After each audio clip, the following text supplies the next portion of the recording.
the first item on the agenda is to approve the minutes from our last meeting. So entertain a motion to do so. All right. I'll make a motion. Have a motion and a second.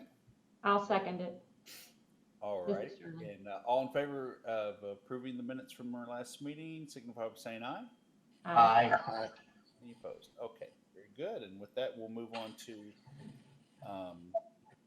our financials, I believe, with Miss Barrett. Hello, everyone. You should have gotten your 2 financial pages by email. I don't really have anything specific. The things you can look in the last column, things that are over the 50% mark on the budget. Fortunately, most of it's income, so that's cool. We had a very large brick sale. Mike sold 20 bricks to one person, so that's way up. Also, our merchandise sales are up, and so therefore the merchandise purchases and the credit card fees associated with it are also up, but those counterbalance. So overall, we're in a good position. We're positive. That's a good thing. I can answer any specific questions. We don't have anything out of the ordinary. We are 2 months behind on city reimbursements. So that once I get January and February worked out with Pam, we'll be a little bit more caught up. Cheryl, we're showing a 71% that we reached 71% of our budget on income from the hot tax. Is that a good sign that we might exceed our budgeted hot tax? I don't know how they did the projections. Pam gives us that number every year, and okay. I think it is. Something I've noticed that is very different from any other year that I've done this job. Just the fact that the city is paying us each month from these hotels as opposed to holding it for a whole quarter has made the cash flow so much better and so much easier to deal with. That one thing has made a huge difference in the way we're operating. And honestly, I know the agreement with the city was to take care of all of our admin expenses. That was the line that they drew. But our 2 big items that put us over a lot, most years, is the expenses on that building because it's old and it has issues that are unpredictable and difficult because they're all in, like when the air conditioner goes out, it's a lot of money at one time. It's not little thing. Sometimes it's little things, but usually it's big things. And the other thing is that Simple View website. It was just a huge, huge commitment every year. Just those 2 things, the city taking those 2 things on has made a huge difference in the budget without any of the rest of it. Well, the good signs are that we're halfway through the year and the city's only had to contribute 39% of their budgeted expenses to us, as well as we've not gone into our reserves. Right. Now, when the city hits us with all those personnel charges, that might change a little bit, but. Well, that is really not that much. We are paying for the salaries. The only thing the city is contributing is the health insurance. So it's not. The other city contribution items are the electricity and insurance on the building and the reimbursing the admin expenses. But like I said, we're 3 months behind on that right now. They haven't even given us that, partly because I haven't gotten all the right paperwork to Pam, and part of it is she's a little behind too. So that isn't all of it, but really and truly the personnel part is just the health insurance. It's not, I think it's $3,000 a month or something. Not too bad. Thank you. Any other questions? Okay. All right, very good. Thank you, Cheryl. And with that, I'll entertain a motion to approve the financials as presented by Ms. Bartlett. I make a motion that we approve the financials as presented by Ms. Bartlett. I second. Yeah, right. Motion and second. All in favor, signify by saying aye. Aye. Aye. Or thumbs up. I keep forgetting we're all muted, which is we're getting better at that, staying muted when we're not talking, and so we don't get that feedback. But anyway, reverb. All right, awesome. With that, we'll go. We'll move right into our staff reports, and with our illustrious leader, Miss Sherry Morgan. Good morning. Morning. Thank you all for joining us today. Well, it's not on the agenda because it happened after I printed it out, but in line with what Cheryl just reported, we did have one of our air conditioners, the compressor died, and of course it was not one that was under warranty. So that is going to be $6,000 to $7,000, and not one of those things that we can do without. So that is a little piece of sunshine today. And our big TV downstairs in the basement that plays the Archie McDonald video has finally given up the ghost and died. It's been on its last legs since I arrived here, and we've always been able to resuscitate it with the help of Cheryl's son and baling wire and chewing gum. So right now I'm in the process of researching that to see how much that will cost, and if while we're doing it, we can't make some better use of advances in technology.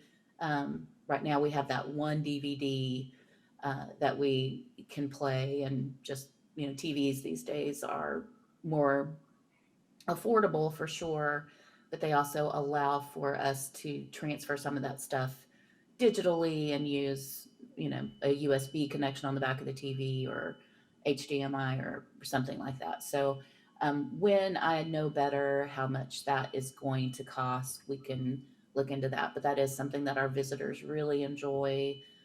It helps us honor sort of our past local storytellers as well.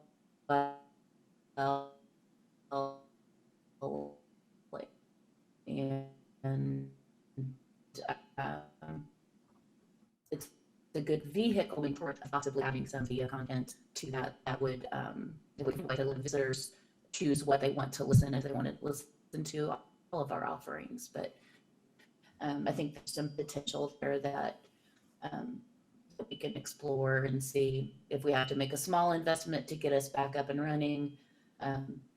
That possibly could be expanded to include that future content down the line. So those are the things.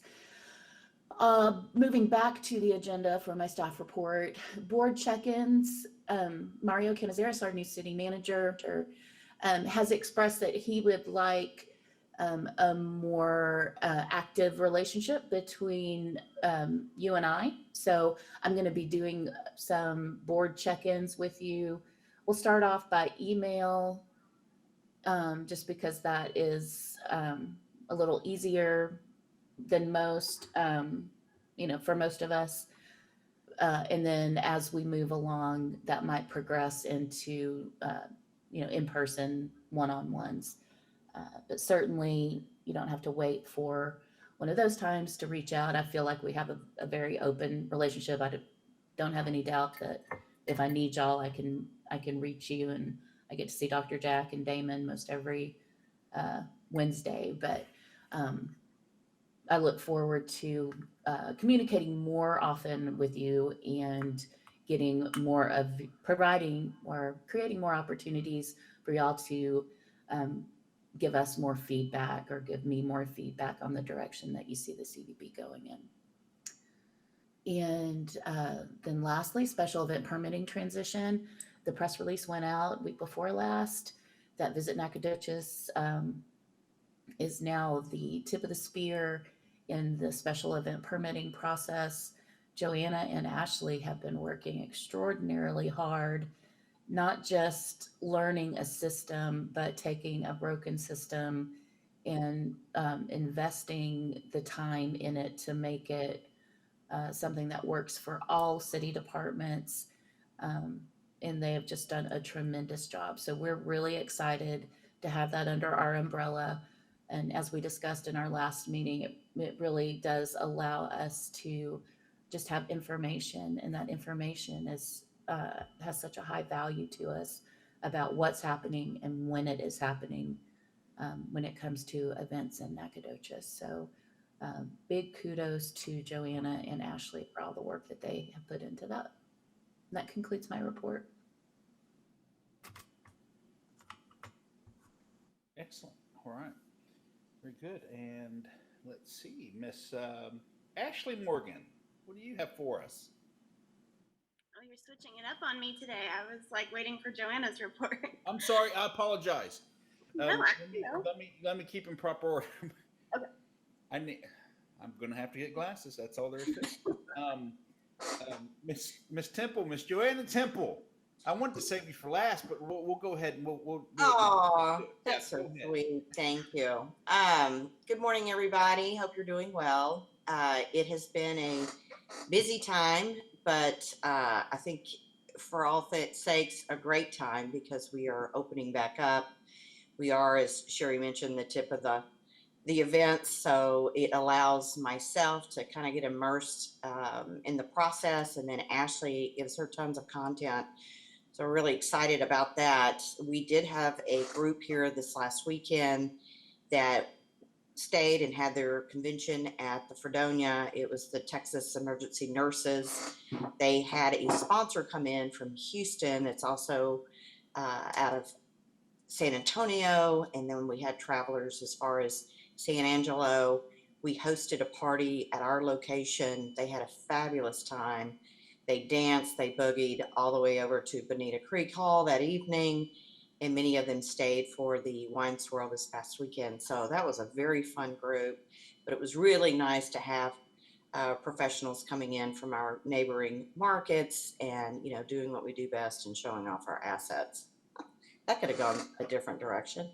And then coming up, we just, so you guys know, we have a group that has booked for September, the Texas Society of Forestry or Foresters. They too will be staying at the Fredonia. We've got another party on our back porch that will be 100 people, 30 to 40 rooms. We have, as far as events coming up this Friday, not this Friday, the following Friday, we have our third Knack Snack event.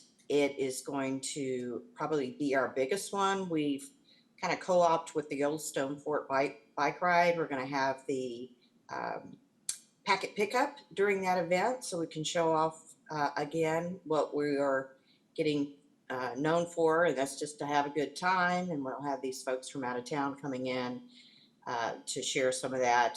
We also will have a 50-year-old birthday party back there with one of our artists, Michelle Filer, and crew. That'll be about 20 plus people. Pam Fitch, a lot of folks from that have been a part of the downtown scene. So we're excited about that.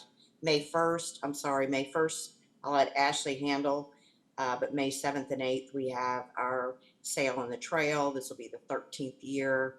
We are creating and have created a Google map. So when folks are coming in and visiting, they'll know where in town they can participate and then make their way over to Natchitoches. So we've done a really good job posting on event calendars, doing it the old school way, as well as social media to get the word out for our May.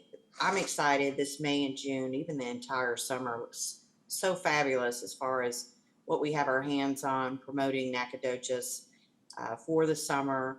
We kicked that off with our first tribute band concert, which will be May 29th 28th is, of course, our NAC Snack. That's going to be down in the park. We're working with the city on that, Festival Park. Really excited. We have tickets already for sale. And then we're going to go ahead and do it all over again in the middle of the heat in July. So I asked the fire department if they could hose this down, but unfortunately they can only do that when we run amok. Supposedly the water isn't clean. I'm like, I don't think at that point we'd care. But that was a big no. So we'll figure out ways to keep people cool, to have a good time. That'll be the 80s tribute band, the Spicoli's. And other than that, I think we're just rocking and rolling and staying busy. We're enjoying this. So that's my report. Great, thank you, Joanna. It's busy time, busy coming up, and I see that. I can't speak for other hotels, but I know our first quarter was as strong as any first quarter we've had in the last 5 years. So Great. our summer is shaping up to be very good as well, and so we're greatly looking forward to. Is that the hotel, John? I'm sorry. Say, is that the hotel you said has had the best quarter in the last 5 years? The first quarter was the best first quarter we've probably ever had. And what carried us through that is January hit the ground running, and generally January is a very slow month, but and second quarter is looking pretty good too. Probably not anything earth shattering or record breaking, but the month of March was by far the best March we've ever had, but it was also probably close to one of the best months that we've had. So that's a very encouraging sign with us. And I know the other hotels, I see them every day. I pass them every day. So it looks like they've had some good business. I do know the Hampton has a bunch of rooms that are down at the moment because they're renovating. They are. It's a positive thing, and they should be through with that pretty soon and get them back in the market. But they'll look real nice once they finish that. So signs, the signs that we look at and the reports that we read in the hotel industry are very positive, especially for the state of Texas. But so we're gonna ride that crest with all of our friends here in Nacogdoches, and we'll keep it going, and it's encouraging. So very good. Miss Ashley Morgan, how are you bringing those people to us? Well, it's funny that y'all say that about the hotels and everything, because our analytics are echoing that.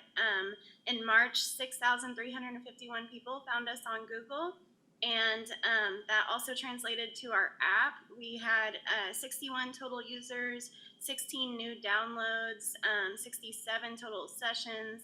Our average session time is up to 3 minutes and 7 seconds. So that's how much time people are spending on our app. So everything that you guys are saying is matching perfectly with our marketing analytics, and it just shows that people are excited to get out and things are improving for us. And even though our azaleas weren't what they normally would be, we still got a little show. And overall, I'll let Mike speak to that more, but it seemed like our visitors were still happy just to get out and enjoy the other natural beauty we had here. And then, okay, so of course, Blueberry is happening. Everyone knows that by now. So I've been working with the Chamber of Commerce on marketing. We've made it our home, the first thing you see on our homepage. So when people Google Nacogdoches, the Blueberry Festival is the first thing that they see right now. So we're expecting that to be pretty big, especially since everyone's been itching to get out. We are working with Nedco and I believe the Chamber and Main Street to present a restaurant week. It's going to be from June 21st to June 27th. That's going to be, if you've been to restaurant weeks in other towns, it's going to be a little bit different. We're not requiring anybody to serve anything special. It's really just, celebrating the restaurants and giving back to them because over the pandemic, they worked really hard on offering to go, curbside pickup, and everything like that. So we're working on the marketing for that, and it's also going to end on Friday with Next Snack Fridays, our food trucks around the square. So it's going to be a great week. Next week, I will be presenting at the Fredonia Rotary on Tuesday. I'm going to be giving an overview of upcoming events, as well as letting everyone know about our change to Visit Nacogdoches and our just our new role in event permitting. So I'm excited to get in front of some other people. I feel like that's one of the best ways to get the community to know about what's going on. So I'm excited about that opportunity. And I think that's all I have, but I'm happy to answer any questions. Ashley, do we know how much damage was done to the Azalea Gardens? I think I might let Mike answer that question. I think things are looking better than we originally thought. I don't think Okay. very many of the plants were permanently damaged. I think we're going to have a really great next year. Awesome. Thank you, Ashley. Sure. All right, Mike, Mr. Bay, how are you, sir? I'm well. Good morning, everybody. As Ashley said, still have visitors are flowing in. We're averaging about 30 to 40 people a day, probably. And they understand about the gardens and the process that went through with the freeze. The Ruby Mize Garden has been back open about a couple of weeks, and I was there. It's been about almost a week and a half ago, and it was much better than I thought it was going to be. I think the plants are going to survive, and hopefully we'll get the Ruby Mize Garden. The Gala Mize is still closed because there was so much tree damage and that it was not safe for people to go in there. But people continue to like to come and just doing road trips, and it's looking good.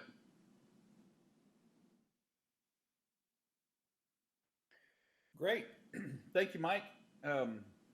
Appreciate it. And like I said, there's a very positive, great outlook. We had Wine Swirl, knows this last weekend, and it was great to see people out and about. I think that's the first time that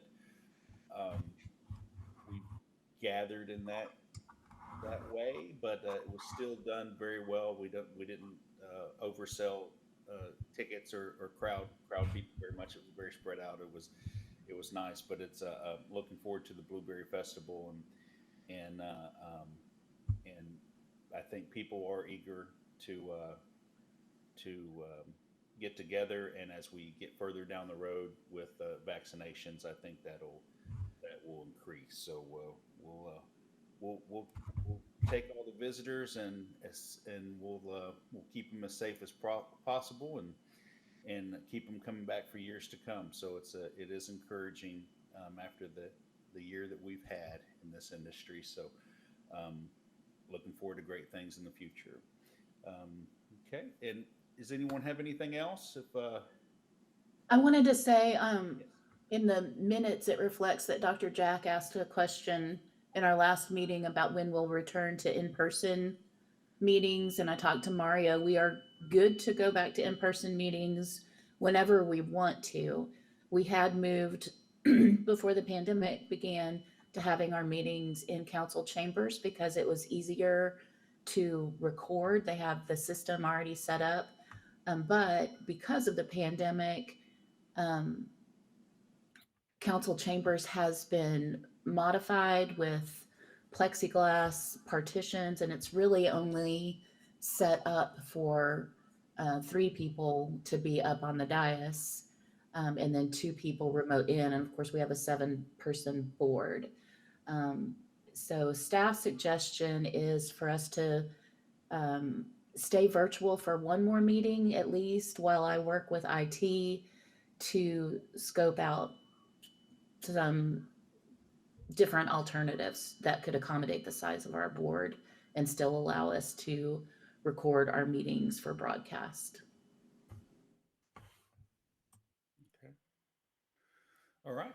And we shall do that. And how about we set May 20th at 8:30 a.m. Thursday, right here in our virtual reality world for our next meeting.